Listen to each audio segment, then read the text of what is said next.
மந்திரிங்க? யாரா மந்திரிங்க? எத்தனை கிரிமினல்ஸ் சர்வீஸ்ல பாத்துருப்பேன்.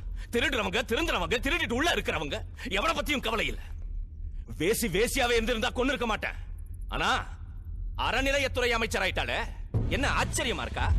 90ல சேலத்துல 40 பொம்பளைங்களை வச்சு விபச்சாரம் பண்ணிக்கிட்டு இருந்த அவுசாரி சரோஜா இன்னைக்கு அமைச்சர் சந்திரமதி. அவ தலைமையில கோயிலுக்கு கும்பாபிஷேகம். எல்லாரும் போய் கும்பிடுறோம்.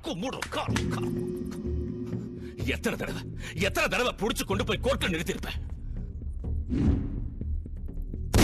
கள்ளக்குறிச்சியில கள்ளச்சாராயம் காய்ச்சிக்கிட்டு இருந்த கம்நாட்டி இன்னைக்கு கல்வி மந்திரி. கல்வித்துறை முழுக்க கள்ளச்சாராயம் நாட்டம். மந்திரி பேரு மலர் மன்னன். இவங்களுக்கு கீழே நம்ம பிள்ளைங்க படிக்கணும். சரஸ்வதி தேவி கொதிக்கல, நான் கொதிச்சேன். துக்கலாம் பார், செதறி சின்ன பின்னமாயிட்டான். சாகடிச்சேன். துடிக்க மந்திரி புண்ணிய கொடியையும் சாகடிச்சேன். ஏய் சத்யம், குற்றவாளிகளை தண்டிக்க வேண்டிய சட்டம் இங்க ஒழுங்குல இல்லடா, ஒழுக்கக்கேடுல இருக்கு.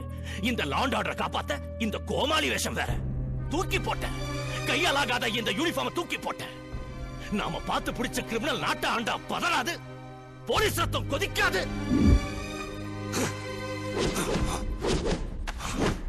சத்தியம், இப்ப நான் பண்ணிக்கிட்டு இருக்கிறதும் சர்வீஸ் தாண்டா. Encounter, politicians encounter. கமிஷன் கிடையாது, விசாரணை கிடையாது, நேரா சாவுதா.